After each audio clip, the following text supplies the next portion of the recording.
In the US, there are 18.2 million veterans that signed up to put their lives on the line and fight for our freedom. The ugly truth is that some of these veterans walked away with more wounds than the ones from the battlefield. Military sexual trauma is the invisible wound of service that goes overlooked, but has the ability of dismantling these victims' mental health. To help this issue, the Battered Women's Justice Project is an organization focused on bringing relief to female victims of sexual trauma in the armed forces. In particular, as stated by this Justice Project, 25% of women veterans reported at least one encounter of sexual trauma while serving in the military. This trauma can lead to anxiety, depression, post-traumatic stress disorder, suicide, and even psychiatric death. All of this combined reveals a very significant health disparity for female veterans. According to the Battered Women's Justice Project, public beliefs and attitudes about sexual assault lead to complacency and acceptance of a rape culture in the United States, where rape is normalized, excused, tolerated, and even condoned. This is the exact attitude that makes obtaining justice for victims near impossible. According to A-Train CEU, a 2016 May article reported that the military in 2015 received 6,000 reports of sexual assaults, but only 250 of these received any court-martial and even conviction of the crime. Many of the reports had no punishment for legal reasons. The total number of reports in 2015 were similar to 2014.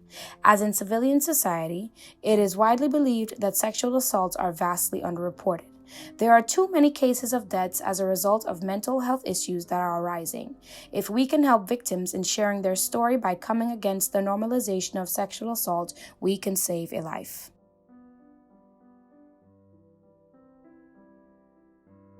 If we take the right steps and use creative solutions, we can save the lives of these veterans. There are 3 steps we are taking to help end military sexual trauma. They are engaging leadership, following up with continual training, and fostering connections with family and the survivors. You may ask, how can all of this be possible? Well, I'm glad you asked. Firstly, leadership will be engaged in training. Military leadership will see the importance of their role in the prevention process. How is that? Leadership officials will go through training exercises in a safe environment to learn how to handle different scenarios involving sexual trauma in a sensitive manner. Leadership can use resources from the Battered Women's Justice Project, like connecting to treatment. This will ultimately help the survivors thanks to the positive use of power. The second solution is to have a follow-up through continual training or a reminder course for those who are enlisted. This will be implemented by a yearly refresher course. The information will be refreshed either in person or online. To check for retention or if they have used the materials provided, soldiers will be confidentially asked a series of questions. This solution will help because it will be drilled into the soldiers that sexual assault is bad, there are consequences, and there are ways that someone can get help. In the first 2 solutions, we focus on the prevention of military sexual trauma. The third solution is focusing on the recovery of a survivor.